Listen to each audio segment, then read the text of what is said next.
Voyage au centre de nos têtes. Suite. Lila, à sa naissance, semble avoir reçu de la baguette d'une fée bienveillante une dose d'énergie pour plusieurs. Elle m'en donne encore la preuve aujourd'hui, quand je parcours le tunnel vaste et régulier qu'elle a façonné. Telle une excavatrice en sur-régime, Lila avance sous la surface terrestre comme elle le fait dans la vie. Déterminée, étrangère aux questionnements inutiles. Affranchie. Tandis qu'à la surface explose le monde, je suis bien.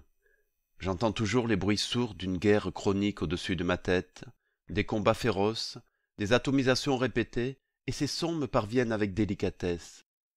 C'est une autre planète, là-haut. Pédalant régulièrement à l'écoute, éclairé par mon gros phare, je suis dans mon élément.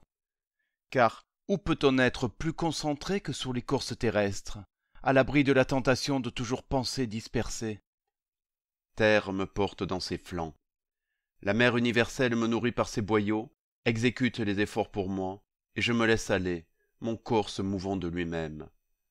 Ma tête peut alors, dégager des soucis, échafauder en silence des mondes bien à elle. Les coups de pioche de ma force née se font plus proches. Je distingue une forme très petite et animée, au bout du tunnel, dans un halo de lumière d'où s'échappent des pelletées de terre. Je crie fort le nom de ma belle pour tenter de me faire entendre. Entre les bruits de percussion et les ahannements de Lila, le son se perd dans le tunnel et n'impressionne que mes propres tympans. Je m'approche un peu plus, la main devant les yeux pour éviter les mottes de terre volant dans tous les sens, jusqu'à toucher Lila qui se retourne surprise, manquant d'un cheveu de me loger la pelle entre les dents. Elle se ressaisit à ma vue. « Oh, Miloche, tu m'as fait peur. J'ai cru que c'était un animal. »« Merci. Qu'est-ce que tu fais comme ça, plein de terre? Pourquoi tu fermes les yeux? Tu m'éblouis un peu avec ta lampe frontale, ma Lila. Oh, pardon. » Elle époussette mes vêtements puis presse le bouton de la lumière brillant sur son front. Nous voilà à nouveau, mouvant tous les deux au rythme de la bougie qui danse dans sa cage de verre posée au sol. Nos ombres distordues sur la paroi du tunnel nous imitent, en plus grand. Ruisselante de sueur, couverte de terre jusqu'aux cheveux, les yeux se détachant sur le masque d'humus, le visage de ma belle se fend du ruban blanc de ses dents. Je souris à mon tour. Je nous trouve un peu germinaliens tous les deux. « J'ai fait de la soupe, lui dis-je. Super, j'espère que t'en as fait des litres, j'ai jamais eu aussi faim. J'en ai fait pour 2 régiments. Parfait, tu vas voir de quoi je suis capable quand je suis affamé. Mais j'ai encore du boulot ici, faudrait pas que je me disperse. Tu finiras demain, tu as bien travaillé, et puis tu dois prendre des forces, ça marche comme ça le corps. Je te ramène sur mon porte-bagages? Lila, au bras terreux, prend sa place à l'arrière, m'en serrant la taille avec tendresse, la joue collée sur mon omoplate. Nous prenons le chemin du retour sans parler. Elle chante doucement des refrains italiens. La chaleur de son corps mêlée à la féminité de sa voix me donne des ailes. Je zigzague sur la route pour faire rire ma belle. Je roule sur les murs pour l'effrayer un peu. Et, encouragé par ses faux cris de peur, je chemine un instant sur le plafond du souterrain. Notre fantaisie n'a plus de bornes. Accroche-toi, Lila, on décolle. Nous rions de concert tandis que je me rétablis. Emporté par mon élan, je me sers de la sortie en pente comme d'un tremplin, et nous sommes éjectés par la gueule béante du tunnel. Après un vol plané dans les airs, au cours duquel nous retenons notre souffle, le vélo atterrit au milieu du jardin, et nous roule-boulons parmi les courgettes, tous deux pris d'un fou rire que le pire des dictateurs ne pourrait éteindre. Lila se tient les côtes. L'hilarité mêlée à la fatigue physique lui donne un visage que je ne lui connais pas, un peu asiatique. Je la regarde, couchée sur le flanc, en mordillant une courgette pleine de terre d'une dent distraite et admirative. Alors c'est cela que les poètes appellent amour? Des moments de complicité intense n'appartenant qu'à 2 êtres, que personne d'autre ne cautionnerait et qui, pour cette raison, n'en sont que plus forts. Un couple inventant et réinventant une originalité qui lui est propre ne s'ennuierait jamais? Oui, mais ce n'est pas ce que disent les romans. Dans les romans, les amoureux n'ont jamais de jardin assez vaste, ni de muscles assez fermes pour creuser des trous à l'infini.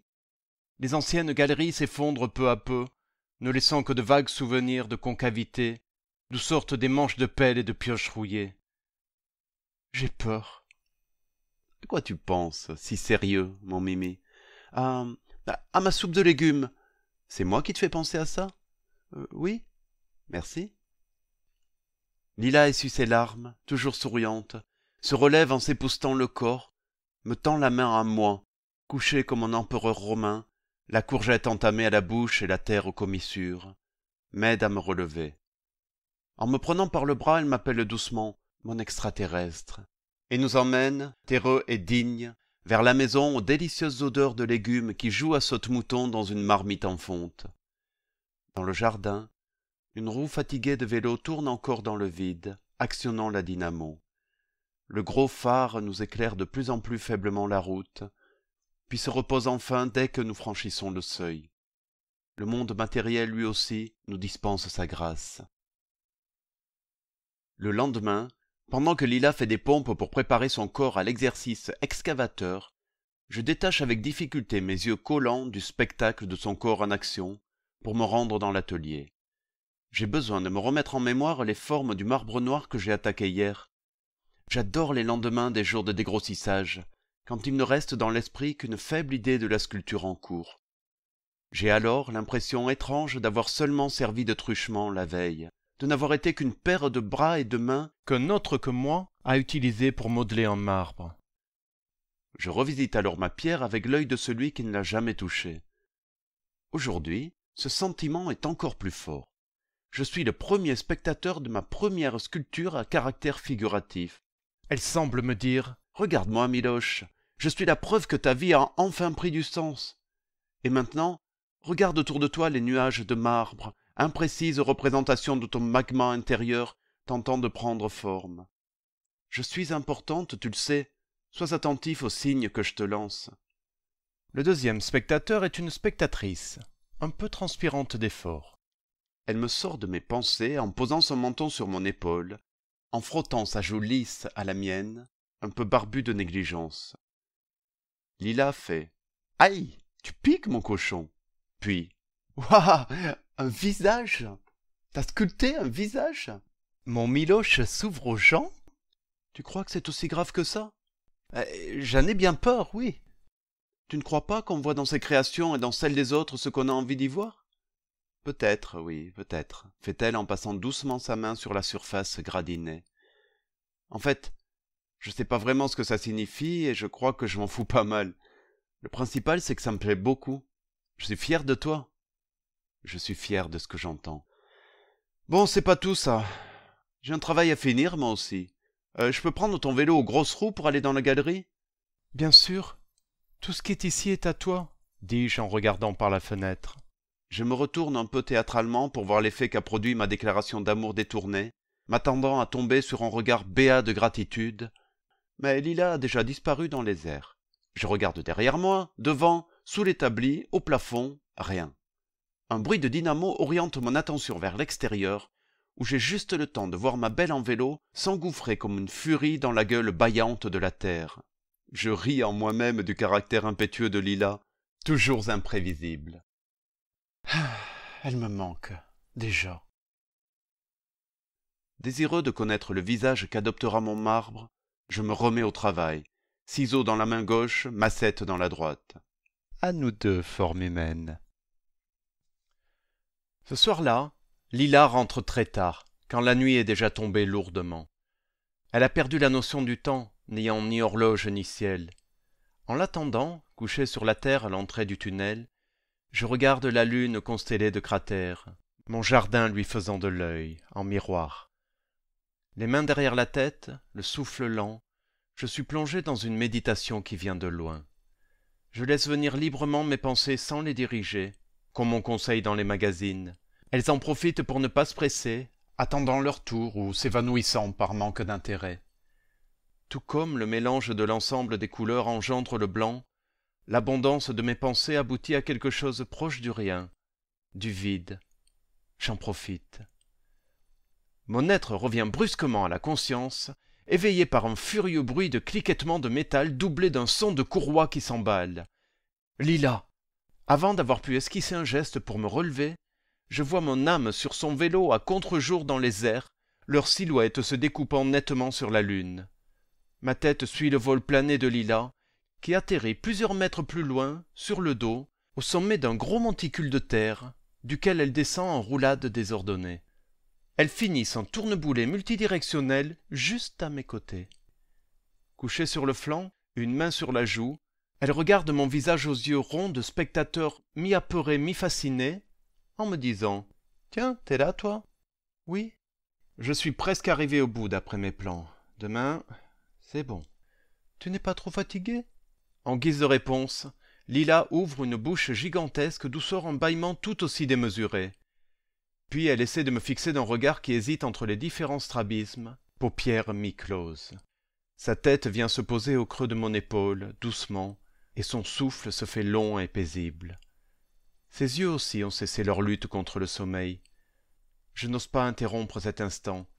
Alors je rêve encore un peu, le nez au ciel, en caressant les cheveux de celle qui est décidément vraiment à mon goût.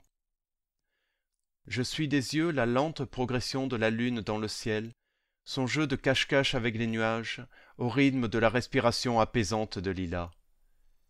J'aime les lumières clignotantes des avions de ligne, les petites agitations nocturnes, le faible bruit de la nuit. Quand Lila se recroqueville, je commence moi aussi à m'imprégner de la fraîcheur humide qui entreprend de nous recouvrir. J'aimerais, comme dans les contes, porter ma princesse jusqu'à sa couche, mais je n'ai pas mon diplôme de prince charmant, recalé pour de multiples raisons, dont celle de musculature insuffisante. Doucement, je réveille Lila qui gémit un faible « puis un « non » en se levant davantage contre mon corps. Quand elle se lève enfin, je la guide jusqu'au lit où je lui ôte ses vêtements pleins de terre avant de l'aborder. Elle n'a pas ouvert les yeux pendant toutes ces opérations, ou si peu. Lorsque je reviens quelques minutes plus tard, après avoir soigneusement lavé et étendu le linge de Lila, elle est retournée à ses rêves. J'espère y jouer un petit rôle. Je la rejoins dans le sommeil. Le lendemain, dans l'après-midi, occupé à polir mon marbre noir, je perçois le son du timbre du vélo piloté par Lila. Le klaxon doit être chauffé au rouge, tant il semble soumis à l'effort mécanique. Le nez au carreau poussiéreux, je dirige mon attention vers l'entrée du tunnel pour voir ma douce expulsée telle une femme canon. Avec des cris de victoire, elle exécute un enchaînement compliqué de sauts périlleux dans les airs, tandis que le vélo poursuit sa course en solo dans l'atmosphère. Elle s'écrase comme un pantin dans un tas de terre meuble. Je file de l'atelier pour aller ramasser ses membres épars, et nous nous cognons sur le pas de la porte, tous deux courant en sens inverse. Tombant aussitôt à la renverse, je vais pour me remettre péniblement debout quand Lila me secoue par le paletot. « Je suis arrivé au bout, Miloche! J'ai réussi! Viens voir !» Lila me relève par là où elle était en train de me brimballer, puis me traîne jusqu'à l'entrée du tunnel. Elle place ma tête au-dessus de la bouche de la galerie. Je sens alors un léger souffle parfumé de senteurs florales et d'une odeur d'herbes fraîches, pimentée de quelques touches poivrées de déjection d'herbivores. « La campagne !» dis-je à Lila. « Bravo, mon Mimi, quel odorat !»« La campagne, mais pas celle à laquelle tu es habitué. Tu verrais ce paysage à tomber. Je file fermer la trappe et demain, je t'emmène en visite guidée. » Un peu habitué, je ne tente même pas d'esquisser une réponse ou de manifester ma joie. De toute façon, Lila court déjà dans le parc à vélo où elle change de monture. Je suis son manège en souriant, agitant un peu la tête de droite à gauche. Quand le souterrain l'a à nouveau englouti, je vais secourir la bicyclette qui a accompagné les acrobaties de ma mineure de fond. Je retrouve le vélo dans un coin du jardin, entre deux monticules de terre, épuisé, la sonnette fumante, la roue amorçant une esquisse de 8. Je le ramène au parc, couinant de fatigue, la course rendue pénible par le pneu frottant hardiment le frein à chaque tour. Je le mets de côté dans le lot des vélos à revoir. Il a mérité du repos. Une petite heure plus tard, Lila, en ressortant du tunnel, effectue, je suppose, une nouvelle série de figures complexes dans les airs, dont je suis plus entendeur que spectateur. Un bruit de klaxon ininterrompu, suivi d'un souffle puissant puis de bourdonnements changeants au-dessus de ma tête, impossible à localiser de façon précise. Quelques secondes plus tard, un son mat, celui de la chute de Lila dans une montagne de terre, suivi de la dégringolade. l'oreille toujours tendue pour percevoir le son du vélo qui s'écrase quelque part, je reste dans l'attente, yeux plissés, tête de biais. Apparemment, la bicyclette ne manifeste aucune intention de descente. Étrange. Après un minutieux examen des lieux, ayant envisagé jusqu'à la mise en orbite, je réussis à localiser l'objet de mes recherches, pendu à la plus haute branche du figuier. Lila, radieuse tout autant que terreuse, me rejoint en se tenant les reins. « Je suis vachement contente, je vais de plus en plus haut. Tu es une vraie acrobate, ma Lila. » Puis le nez au ciel. « C'est joli ce vélo dans les arbres, tu trouves pas ?» me dit-elle. « Oui, c'est original, on n'en voit pas assez. » Finalement, et malgré l'intérêt décoratif certain de la chose, Lila grimpe dans le figuier. « Pousse-toi, Mimi, il va te tomber dessus !» me crie-t-elle du bout de sa branche. C'est bien ce que je fais. En chutant, le vélo vient se planter au milieu de mes semis de fèves. La roue avant, qui avait déjà perdu quelques rayons dans l'acrobatie, adopte maintenant une jolie forme ellipsoïdale. Le sourire aux lèvres, les joues gonflées de plaisanterie, Lila regarde goguenarde le vélo planté dans la terre. « Qu'est-ce que tu as la main verte, mon Mimi? Tu réussis même à faire pousser des vélos !» Moi, en souriant, je fais la récolte car celui-là me semble mûr à point.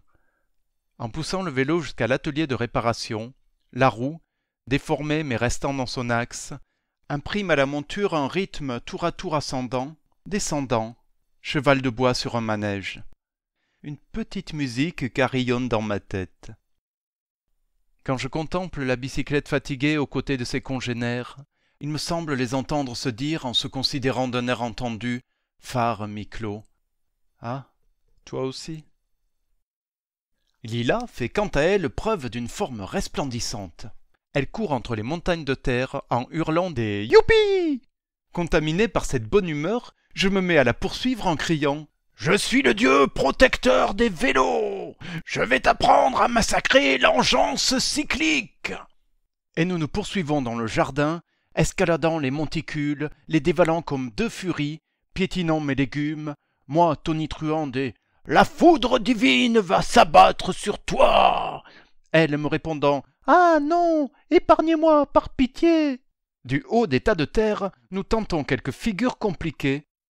M'essayant à un double salto avec vrille tourneboulée, je rate ma réception, et je m'affale comme un malpropre, sur le dos, dans les poivrons rouges, qui amortissent ma chute en explosant.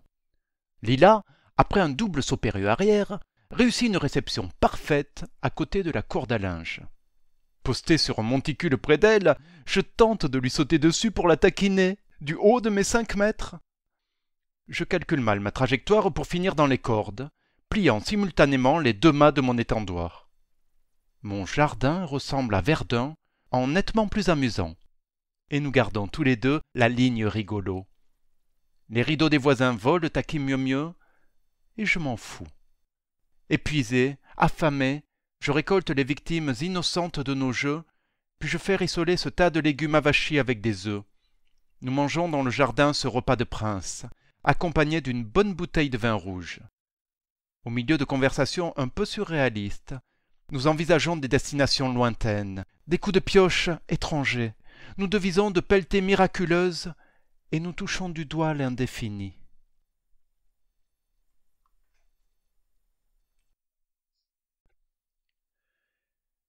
Une partie de campagne. Et donc le lendemain, en attendant l'Afrique et les îles Marquises, Lila me fait découvrir son petit coin de paradis. Rien ne manque à notre périple, ni le panier de pique-nique bien rempli, ni la nappe à carreaux. J'ai fait une surprise à Lila ce matin. Je me suis réveillé à l'aube pour filer en douce à l'atelier. Armé d'une tronçonneuse à métaux, de baguettes de soudure et de tiges de fer, de 2 vélos je n'en fis qu'un. Lila s'extasie, tourne autour du tandem, prend d'autorité place à l'avant, l'air conquérant. J'ai à peine le temps de poser une fesse sur la selle à l'arrière, qu'elle démarre en trombe et dévale la pente, pédalant comme une folle. J'essaie de suivre son rythme, mais je mouline dans le vide. Et puis comme, finalement, mon équipière fait le travail pour 2, je laisse mes jambes au repos, donnant libre cours à mes rêveries. Lila n'a pas Dieu dans le dos à ce que je sache. Le voyage est très agréable, Je me laisse mener, nez au vent, humant les senteurs de la terre. Je me laisse guider dans la vie. Que c'est bon! Je m'intéresse un peu aussi à ce léger cliquetis qui détonne dans la mécanique parfaite du tandem dont je suis si fier. Il faudra que je règle cela à l'atelier. Tiens, j'ai les ongles un peu noirs de cambouis.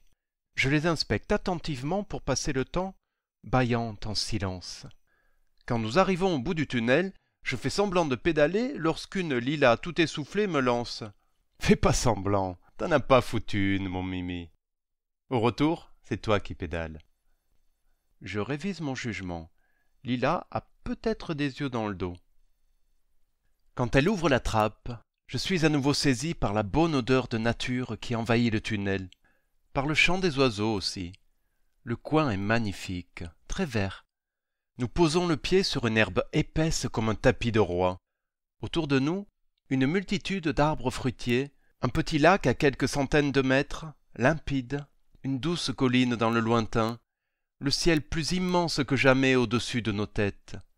Et nous deux, rien que nous deux. Non, pas tout à fait peut-être. J'aperçois une biche, deux lapins, des vers de terre, des oiseaux. Les habitants de la campagne nous accueillent chez eux. Quelle hospitalité! Nous nous promenons, main dans la main, et c'est doux. Lila est souvent venue pour se reposer du monde, mais c'est la toute première fois, apprends-je avec fierté, qu'elle admet quelqu'un d'autre dans son coin de paradis. C'est vrai qu'elle a quelque chose d'un ange. Quand elle va s'adonner à son occupation poétique favorite, je la regarde remplir de consonnes et de voyelles les feuilles grasses des fruitiers. Je rêve un peu. J'arrache quelques brins d'herbe, je mets le doigt dans la terre meuble, j'hume le sol aussi, à quatre pattes. Bientôt, je constate que je m'ennuie.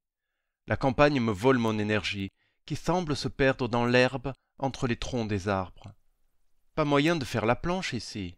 Il y a bien le lac, mais il n'est pas salé. Il ne portera jamais mon corps. Je le sais par avance. Et puis, c'est bien connu, les lacs sont infestés de monstres. Alors, je lis un peu, je patiente, je fais la chandelle, je fredonne, je me couche, je tente de toucher mes orteils avec le nez, j'essaie de m'occuper. Je ne dis rien à Lila de mon désœuvrement. Elle m'a d'ailleurs complètement oublié dans son papillonnement d'arbre en arbre. Le dos contre un tronc de pommier mort, j'attends le repas pour me désennuyer. De la pointe de mon canif, je décolle, absent, quelques morceaux de son écorce, plante la lame, la retire. Le bois paraît plutôt tendre. Je commence, l'esprit ailleurs, à esquisser paresseusement une forme. Il se sculpte très bien. La fibre est serrée comme de la pierre, tendre comme du calcaire élastique. Et je me prends au jeu. Ma forme est bientôt terminée, malgré moi. Et malgré moi, c'est encore un visage, le deuxième de ma vie, aux traits indéfinis, d'une dizaine de centimètres de haut, qui sort d'un moignon de branches en saillie sur le tronc. Mon cerveau se met debout, les mains sur les hanches, ébahi de tant de figurations. Je décide de faire un ami au petit visage, puis un autre, et encore un nouveau.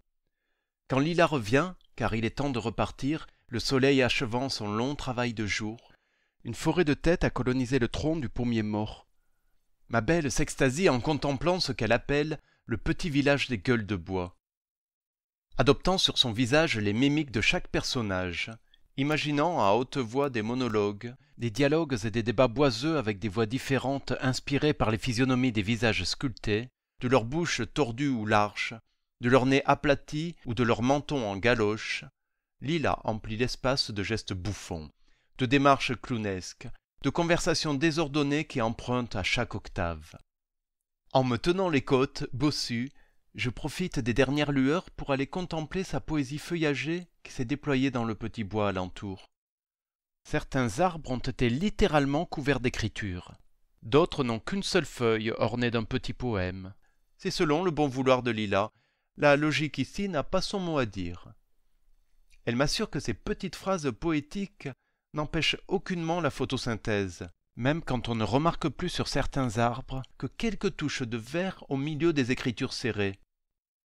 En effet, le stylo qu'elle utilise est à 90% composé de chlorophylle et de rayons de soleil, me dit-elle. Et tout ce que dit Lila est vrai. Je me tords le cou, en me régalant de quelques micro-poèmes de ma douce. Les rêves de mon amour, planches des saveurs d'océan, où, monticule, monticule d'utopie, accueillez nos acrobaties, où, pelles et pioches forment les aiguilles de notre horloge d'harmonie. Bras écartés du buste, jambes pliées, corps tendu et tête renversée en arrière, je ressemble à un vautour aux ailes brisées, sourire béat en prime. Blessé en plein vol par les charmes métriques de Lila, je claudique entre les arbres, sautillant dans l'épais tapis d'herbe. Un fort bruit, dans les aigus, me sort de ma pâmoison. C'est Lila qui me siffle comme un camionneur, 4 doigts entre les lèvres. Cette fille, c'est tout ou rien. Quand j'arrive vers elle, toujours dans la position du vautour peinant à prendre son envol, elle me compare à un corbeau blessé. Je dois avoir le cou moins long que je ne le crois. Nous nous gazouillons le bien réciproque que nous pensons de nos œuvres, remballons notre pique-nique, puis je fais chauffer le tandem. Embarqués dans nos pensées et nos activités respectives, nous n'avons pas pensé à déplier la nappe à carreaux, ni à entamer notre déjeuner. Tant pis, c'était surtout pour l'image. Nous le savons, elle et moi. Nous descendons. Lila ferme attentivement la trappe de nos rêves, et le compte à rebours est enclenché. 10, 9. Les roues tournent, la terre vole, nous faisons du surplace. Dragster mue par nos muscles. 8, 7, 6. J'ai pris place à l'avant, debout sur les pédales. Je vais montrer à Lila que je sais aussi monter dans les tours. 5, 4. Mais elle ne me laisse pas faire. Du coin de l'œil, je l'aperçois dans la même position, animée d'une énergie titanesque, un sourire d'effort aux lèvres. 3, 2. Nous moulinons comme des dingues. Une odeur de caoutchouc brûlé commence à envahir le tunnel. Les pneus dégagent une épaisse fumée. 1. Go! Le tandem démarre en trombe, nous collons à nos selles. La vitesse me coupe le souffle et la dynamo, rapidement chauffée à blanc, dégage une énergie que le phare récupère pour incendier littéralement les filaments de son ampoule, sur lesquels se grillent les insectes imprudents. Une lumière vive, plus claire que le jour, inonde notre route dans des tons jaunes incandescents. Les taupes déguerpissent sur notre chemin, les lombrics se font petits, la terre gicle dans tous les sens. Lila ne me laisse toujours pas pédaler seule comme elle l'avait prévu. Elle imprime à notre équipage un rythme que je tente de rendre plus diabolique encore. J'ai les cheveux tirés en arrière, les yeux bridés, les joues qui gonflent en flageolant telles des oriflammes maltraitées par un jour d'ouragan, un rictus sur les lèvres provoqué par l'extrême vitesse. Je suis un parachutiste horizontal. Tout tremble autour de moi tandis que je parviens à grand-peine à tenir le guidon. Mes doigts se crispent, mes avant-bras semblent prêts à se rompre. Mes biceps éjectent vers la surface leurs veines, mes épaules sont tendues comme des arcs martyrisés. Je suis à bout, mes jambes s'enflamment, mon corps est tout entier une boule de feu. Soudain, nous attaquons la pente et nous débouchons au grand air, comme un couple d'hommes-femmes canons siamois reliés à la naissance par le cadre. Plus un bruit. Nous flottons. Un faible crépitement se fait entendre, celui de nos corps surchauffés qui entrent en contact avec le frais de l'atmosphère. Une légère vapeur d'eau. Quand nous passons devant la pleine lune, Lila me dit « Oh, on dirait E.T. » Pendant notre envol aux airs d'éternité, les pensées filent dans mon crâne. Je fais des vœux en regardant ma maison d'en haut, je contemple le jardin aux nombreux cratères qui s'étalent, loin sous mes pieds. Tiens, il faudra que je change une tuile. Au ralenti, je me tourne vers Lila qui se pâme le nez dans les étoiles. Elle n'est plus avec nous, ni moi, à vrai dire. Nous sommes autre part, dans une région de l'esprit proche de l'ailleurs. Le tandem, au sommet de sa course ascendante, suspend son vol, et nous, couple propice.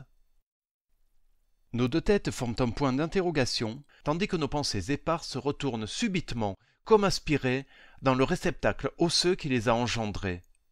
C'est la dégringolade. Terrible, enflammée, vertigineuse. Et très courte finalement.